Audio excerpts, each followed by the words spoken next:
Ce n'est pas le pouvoir qui corrompt, mais la peur de le perdre pour ceux qui le détiennent et la peur d'en être privé pour ceux qui le subissent.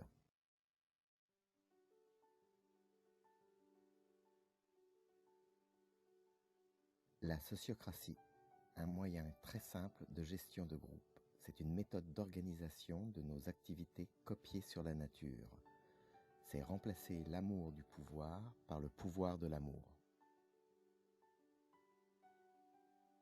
Elle est basée sur des travaux d'Ilya Prigogine, prix Nobel de chimie en 1977, qui ont permis de comprendre le mécanisme d'auto-organisation des organismes vivants.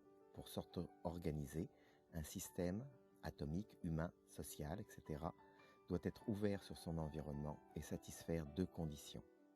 Les éléments doivent être équivalents, pas de contrôle les uns sur les autres, et pour éviter le chaos qui engendrerait cette première condition, il doit exister pour ces éléments une source d'énergie externe. Une telle organisation se comporte alors comme un organisme vivant. Un organisme ou une équipe est en santé quand l'idéal qu'elle poursuit vit dans ses membres et que les talents de ceux-ci sont reconnus et utilisés pour tendre vers cet idéal. Origine de la sociocratie. C'est dans les débuts des années 80 que Gerard Edenburg, entrepreneur hollandais, professeur à l'université de Maastricht, applique les lois de la cybernétique à l'écologie sociale. Il met alors en évidence que dans la nature, il n'y a pas de structure sans régulation. Or, quel est le problème de nos organisations sociales? C'est la structure pyramidale classique, avec un conseil d'administration, un directeur général, des directeurs, des superviseurs et des équipes de travail. À tous les niveaux, dans les limites de son mandat, un chef a toujours le pouvoir de prendre seul toutes les décisions.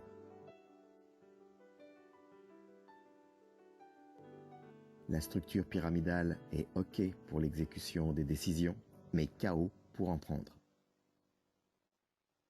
La première règle, le cercle comme lieu de pouvoir. Cercle au niveau des équipes de travail, cercle au niveau des superviseurs et cercle général au niveau de la direction. Une organisation traditionnelle peut devenir un système dynamique. Il faut juste ajouter à la structure d'exécution une structure de communication et de prise de décision. C'est ainsi que le responsable hiérarchique devient le chef des exécutants plutôt que celui des décideurs, ce qui correspond au vrai rôle de chef. Pourquoi? Parce que dans la structure d'exécution pyramidale, les personnes n'ont pas un pouvoir équivalent. Dans cette structure, les prises de décision sont inévitablement prises par les plus hauts échelons et imposées du haut vers le bas. La solution sociocratique, c'est changer les règles de communication et de prise de décision pour faire disparaître la confrontation, la débattomanie et la volonté de l'ego d'avoir raison. Pour cela, la sociocratie crée un lieu de rencontre sur une base d'équivalence. Comment faire en pratique? Comment changer cette pyramide qui part du conseil d'administration jusqu'au plus petit travailleur de l'équipe en bas? Simplement en utilisant le cercle sociocratique comme commutateur qui donne ses directives à la structure hiérarchique représentée par le chauffage, qui lui-même voit sa température contrôlée par un thermostat qui renvoie l'information au cercle sociocratique ou au communateur qui décide d'arrêter ou non de chauffer. Orientation, opération et mesure. Le secret est dans le sentiment d'appartenance. Il y a efficacité de l'organisme si collaboration active des personnes impliquées. Implication des personnes s'il y a un fort sentiment d'appartenance, et il y a un fort sentiment d'appartenance si les membres ont la garantie que leur point de vue sera toujours pris en compte dans le processus de décision. Les 4 règles sociocratiques. Le cercle comme lieu de prise de décision et de pouvoir. le consentement comme mode de prise de décision, le second lien comme outil de communication et l'élection sans candidat pour le choix des membres dans leur poste sur la base du consentement. Règle numéro 1. Le cercle de prise de décision, cercle d'équipe de production, cercle de coordination et au sommet, le cercle général. Chaque cercle étant autonome. Le responsable hiérarchique devient le chef des exécutants plutôt que celui des décideurs. Les 3 fonctions du cercle. Le cercle est responsable des résultats de l'unité de travail, c'est la santé financière ou production de résultats. Il est responsable de s'adapter à l'évolution des besoins du client, c'est la santé commerciale ou santé de la communauté. Et il est responsable de sa pérennité, donc de l'éducation permanente de ses membres, c'est la santé sociale ou santé des individus. Les 4 officiers du cercle sont le facilitateur à l'animation, le secrétaire qui est le gardien des lois et la mémoire, le second lien qui facilite la transparence et le chef hiérarchique qui est le premier lien. Le cercle, c'est le lieu de résolution des libertés individuelles et du bien commun. Règle numéro 2, le consentement. Dans le consensus unanime, tout le monde est d'accord. Dans le consentement unanime, personne n'est contre. Le consentement, c'est décider avec 0 objection. Aucune décision ne sera prise si un des membres y oppose une objection raisonnable, argumentée et surmontable. Une bonne décision n'existe pas dans l'absolu. Une bonne décision est celle qui respecte les limites, les tolérances, de ceux qui vivront les conséquences de cette décision. La règle du consentement permet d'explorer les limites des personnes qu'elle risque d'affecter. Les objections au consentement. En mécanique, sans tolérance, il n'y a pas de mouvement possible. En groupe, sans tolérance, il n'y a pas de décision viable. Les objections, raisonnables, argumentées et surmontables des membres du cercle à une proposition délimitent l'espace de liberté dont le cercle dispose pour atteindre son but.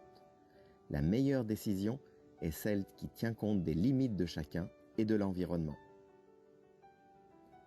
Une objection n'est pas une préférence. Règle numéro 3, le second lien. Le chef hiérarchique sert de lien entre son unité de travail et celle de son supérieur. Il n'y a qu'une source d'information.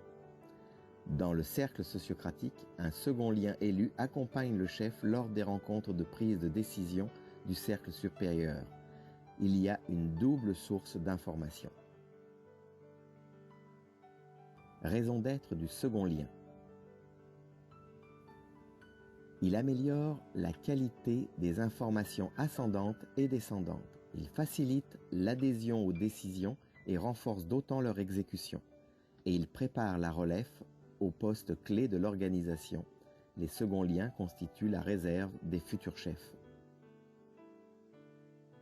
Règle numéro 4, l'élection sociocratique. L'élection sociocratique est une élection sans liste de candidatures préétablie. Les individus sont assignés dans leurs fonctions ou à certains mandats avec le consentement du cercle. Le pouvoir ultime d'un groupe est celui d'inclure ou d'exclure un de ses membres. L'harmonie sociale s'accroît d'elle-même quand un groupe acquiert du pouvoir sur l'embauche, le congédiement et l'affectation de ses membres dans leurs fonctions. Le bulletin de vote sociocratique. Chacun met en candidature le candidat de son choix et présente ses arguments. Le cercle décide de retenir un candidat sur la base des arguments présentés. Un espace de tous les possibles. Peut-on réguler le trafic routier avec seulement 2 couleurs de feu, le vert et le rouge? Non. Pourquoi? Parce qu'entre le feu vert et le feu rouge, nous avons besoin d'un espace pour prendre notre décision. Vert, je passe.